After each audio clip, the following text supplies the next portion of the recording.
तो transverse wave और longitudinal wave दो टाइप का वेव होता है, उसमें से पोलराइजेशन सिर्फ ट्रांसवर्स वेव का पॉसिबल है। डिफरेंस क्या है दोनों वेव में, ट्रांसवर्स वेव और लॉन्गिट्यूडनल वेव में डिफरेंस क्या है? In transverse wave particles of the medium oscillate perpendicular to direction of propagation of wave। जैसे ये रोप में एक वेव क्रिएट अगर हम करते हैं ऐसे, तो इसमें रोप का पार्टिकल ऐसे ऊपर नीचे इस तरह से मूव कर रहा है, ये y एक्सिस अगर है और इधर वेव x एक्सिस की तरफ ट्रांसमिट हो रहा है। x एक्सिस में वेव यानी डिस्टरबेंस, प्रोपागेशन ऑफ डिस्टरबेंस को ये क्या बोलते हैं हम लोग? वेव। तो डिस्टरबेंस x एक्सिस की तरफ मूव कर रहा है और ये रोप का पार्टिकल ऐसे y में ऑसिलेशन कर रहा है, तो इस तरह के वेव को हम बोलते हैं ट्रांसवर्स वेव। अब इसमें एक और ऑसिलेशन पॉसिबल है, अगर इधर हम z डायरेक्शन इस तरफ ले लें, perpendicular to y and x, दोनों के परपेंडिकुलर एक z डायरेक्शन ले लिया, तो इस डायरेक्शन में भी वाइब्रेशन होगा, तो इसको भी ट्रांसवर्स वेव ही बोलेंगे। इसको भी, ये किधर को हो रहा है? इस तरफ z एक्सिस लिए हुए है और इधर z एक्सिस, तो ये कौन से प्लेन में हो रहा है? xz प्लेन में। ये रेड वाला वाइब्रेशन हो रहा है xz प्लेन, और ये ब्लैक वाला वाइब्रेशन कौन से प्लेन में हो रहा था? ब्लैक कलर से जो मैंने रस्सी बनाया है, ये xy प्लेन में वाइब्रेशन हो रहा था, xy प्लेन में। तो ये किस तरह का वेव है? ट्रांसवर्स वेव, क्योंकि इसमें प्रोपागेशन, तो डिस्टरबेंस पहले यहाँ मैंने क्रिएट किया, फिर इधर आया डिस्टरबेंस, फिर इधर आया, तो डिस्टरबेंस तो एक्स एक्सिस की तरफ प्रोपागेट कर रहा है, लेकिन मीडियम के पार्टिकल या तो वाई एक्सिस की तरफ कर रहे हैं या जेड एक्सिस की तरफ ऑसिलेट कर रहे हैं, यानी कि oscillation of particle perpendicular to direction of propagation of wave हो रहा है, ऑसिलेशन ऑफ पार्टिकल परपेंडिकुलर। तो इस तरह के वेव को ट्रांसवर्स वेव बोलते हैं हम लोग। लाइट भी एक ट्रांसवर्स वेव है। लॉन्गिट्यूडनल वेव कैसा वेव होता है? लॉन्गिट्यूडनल वेव एक स्प्रिंग के जैसा, अगर एक स्प्रिंग को इधर हम फोर्स अप्लाई करें या डिस्टर्ब करें, तो उसके ऐसे दो पार्ट्स के बीच का डिस्टेंस कहीं पे कम हो जाएगा, यानी इसको हम बोलते हैं कंप्रेशन हो गया, और कहीं पे स्प्रिंग में इलोंगेशन आ जाएगा, फिर से कंप्रेशन हो गया इसमें, फिर इलोंगेशन आया, फिर से ऐसे कंप्रेशन, फिर से इलोंगेशन। तो जिस वेव में कंप्रेशन रेयर फ्रैक्शन इस तरह का बनता है, रेयर फ्रैक्शन, तो ऐसे वेव को हम लोग बोलेंगे लॉन्गिट्यूडनल वेव। क्योंकि अभी मैंने यहाँ डिस्टर्बेंस क्रिएट किया, कुछ देर के बाद ये जो डिस्टर्बेंस था वो यहाँ पे आ गया है, कुछ देर के बाद यहाँ पे आ गया, तो डिस्टर्बेंस हॉरिजॉन्टल डायरेक्शन में प्रोपागेट किया। और ये स्प्रिंग के जो पार्टिकल्स हैं वो भी ऐसे ही ऑसिलेट किए हॉरिजॉन्टल डायरेक्शन में ही। यहाँ का इन दोनों के बीच का, पार्टिकल के बीच का डिस्टेंस बढ़ गया है, मतलब ये ऐसे ही तो गया होगा दूर एक्सी की तरफ, और डिस्टर्बेंस भी इधर ही चला, कोई परपेंडिकुलर मूव नहीं किया। फर्स्ट लेक्चर में इंट्रोडक्शन में वेव ऑप्टिक्स के मैंने बताया था कि एक बैंक है, उसके बाहर एक लाइन लगा हुआ है, तो उसमें बहुत सारे लोग खड़े हैं, तो सबसे पीछे लास्ट वाला पर्सन अपने आगे वाले को धक्का देता है, तो उसमें डिस्टर्बेंस फर्स्ट वाले पर्सन तक डिस्टर्बेंस चला जाता है। तो वो जो फर्स्ट पर्सन तक डिस्टर्बेंस गया, वो डिस्टर्बेंस प्रोपागेट करने को ही क्या बोलते हैं? वेव बोलते हैं हम लोग। जब भी मीडियम के पार्टिकल सिर्फ थोड़ा ऑसिलेट करते हैं अपने पोजीशन पे और डिस्टर्बेंस आगे चला जाता है, तो इसको हम लोग बोलते हैं वेव प्रोपागेट किया। तो ये कौन से वेव का एग्जांपल हुआ? तो इसमें जो भी लोग क्यू में खड़े थे वो सिर्फ ऐसे हॉरिजॉन्टल मूव किए, थोड़ा सा आगे गए फिर पीछे आ गए, इस तरह से हॉरिजॉन्टल, और ऐसा डिस्टर्बेंस भी हॉरिजॉन्टल ही गया, आगे की तरफ गया, कोई वर्टिकल मूव नहीं किया, डिस्टर्बेंस के परपेंडिकुलर किसी का मूवमेंट नहीं हुआ। तो ये लॉन्गिट्यूडनल वेव का एग्जांपल है। या एक साइकिल स्टैंड पे एक साइकिल को गिराने से बाकी सारा साइकिल आगे का गिर जाता है, तो वो भी लॉन्गिट्यूडनल वेव का एग्जांपल है, क्योंकि साइकिल गिरा हॉरिजॉन्टल, तो ये साइकिल का गिरना भी आगे हॉरिजॉन्टल ही जा रहा है, कोई भी साइकिल ऊपर उड़ा नहीं, हवा में नहीं गया कोई भी साइकिल, तो ये लॉन्गिट्यूडनल वेव होता है। और इसमें क्या है, वेव तो इधर जा रहा है डिस्टेंस, लेकिन रस्सी का पार्टिकल उसके परपेंडिकुलर ऑसिलेट कर रहा है। तो transverse wave and longitudinal wave में डिफरेंस समझ में आ गया होगा क्या है। अगर कहीं पे स्टिल वाटर है, या स्टिल वाटर या पॉन्ड में जो वाटर है उसमें एक ड्रॉप करें स्टोन, तो उसमें कैसा वेव जनरेट होगा? ट्रांसवर्स की लॉन्गिट्यूडनल, उसके सरफेस पे, वाटर सरफेस पे, तो ट्रांसवर्स होगा, क्योंकि आप जहाँ पे लीफ ड्रॉप करेंगे, लीफ या स्टोन, तो वो लीफ ऐसे वर्टिकल अप डाउन होगा, अंदर जाएगा बाहर आएगा, नीचे जाएगा बाहर आएगा, लेकिन वो जो रिपल्स उसमें बनता है डिस्टर्बेंस, वो हॉरिजॉन्टली जाता है किनारे। तो जब डिस्टर्बेंस और एक डायरेक्शन में चले और मीडियम के पार्टिकल उसके परपेंडिकुलर ऑसिलेशन कर रहा है तो उसको ट्रांसवर्स वेव बोलते हैं। तो लाइट ट्रांसवर्स वेव है, इसमें या तो ऐसा वाइब्रेशन होता है या परपेंडिकुलर या किसी एंगल पे भी वाइब्रेशन हो सकता है, ना तो वाई में न ही जेड में, वाई और जेड के बीच किसी एंगल पे भी हो सकता है वाइब्रेशन। यानी कि अगर ये रेड वाले पेन की तरफ हम वेव माने वेव मूव कर रहा है तो लाइट में इलेक्ट्रिक फील्ड का वेरिएशन होता है, तो वो वेरिएशन या ओसिलेशन इधर भी हो सकता है, इधर भी हो सकता है, किसी एंगल पे भी हो सकता है, लेकिन इसके परपेंडिकुलर होना चाहिए, रेड वाले के परपेंडिकुलर होना चाहिए। मतलब इधर भी ऐसे भी हो सकता है, ऐसे भी हो सकता है, इसके इस तरफ, फिर ऐसे भी हो सकता है, मतलब पूरा 360 तक किसी भी तरफ ओसिलेशन हो सकता है, तो ट्रांसवर्स वेव हो गया।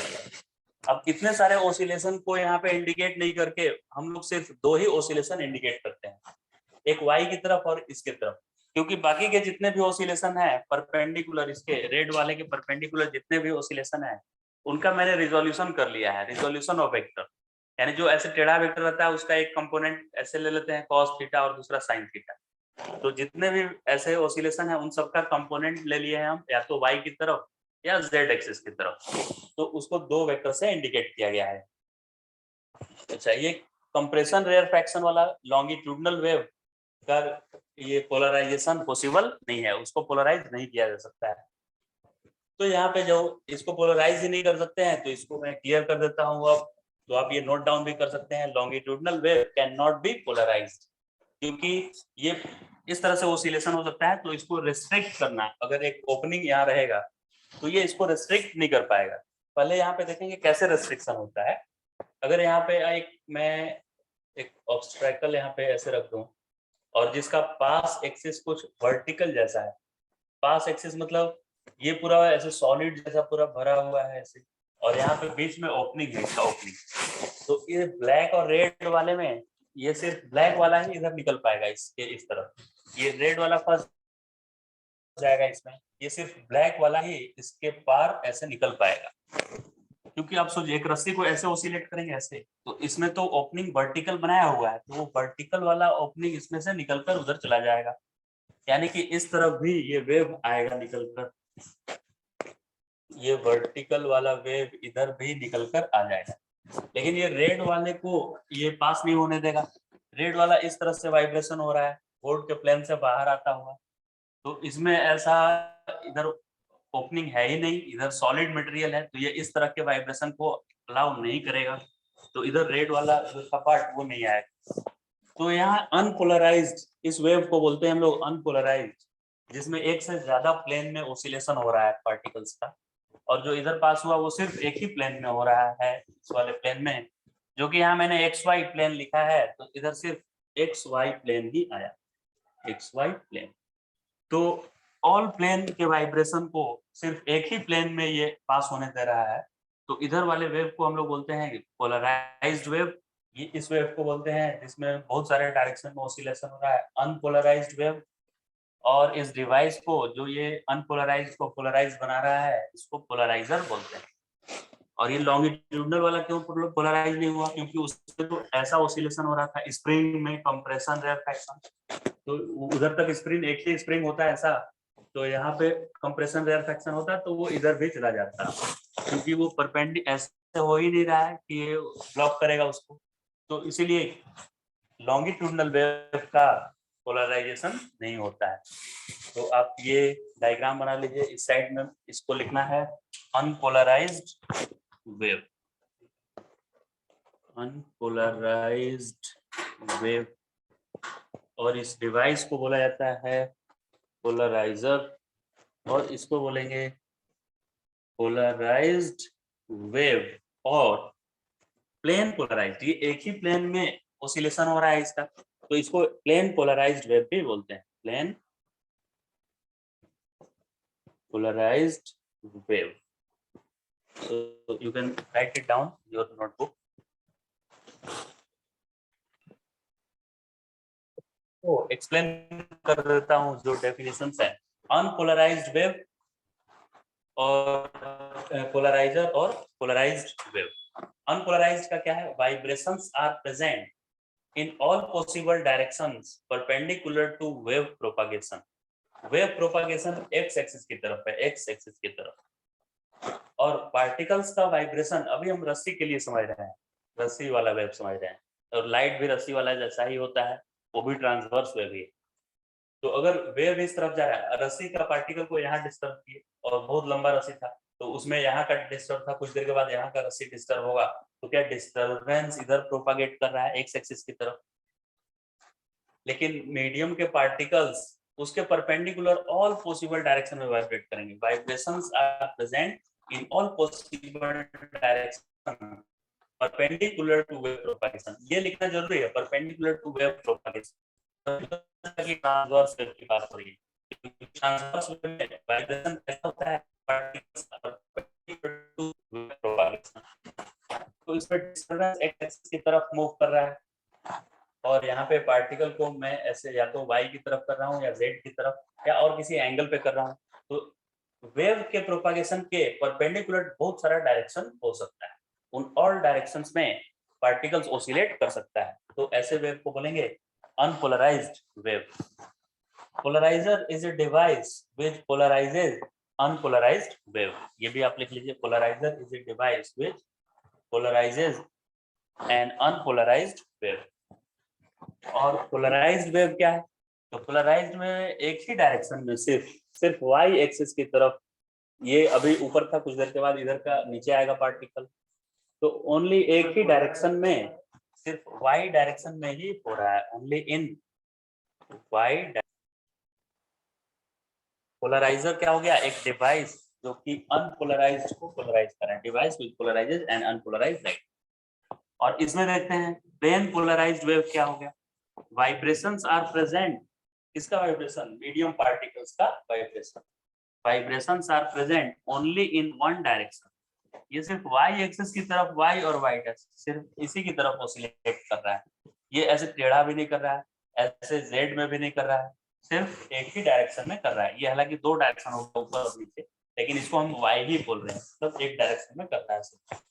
तो vibrations are present only in one direction, और ये भी किधर को? Perpendicular to wave propagation. Wave आगे की तरफ ऐसे एक्स एक्सिस की तरफ बढ़ रहा है, तो क्या ये वाइब्रेशन उसके परपेंडिकुलर हो रहा है, ऐसे ऊपर नीचे परपेंडिकुलर हो रहा है, तो इसीलिए मैंने लिखा है परपेंडिकुलर टू वेव प्रोपागेशन। ऐसे भी ट्रांसवर्स वेव में जिधर वेव जाता है उसका परपेंडिकुलर ही ऑसिलेशन। तो आप मुझे समझ गए होंगे कि पोलराइज्ड अनपोलराइज्ड वेव क्या है और पोलराइजेशन क्या होता है। अनपोलराइज्ड वेव को पोलराइज्ड करना ही पोलराइजेशन कहलाता है। ठीक है।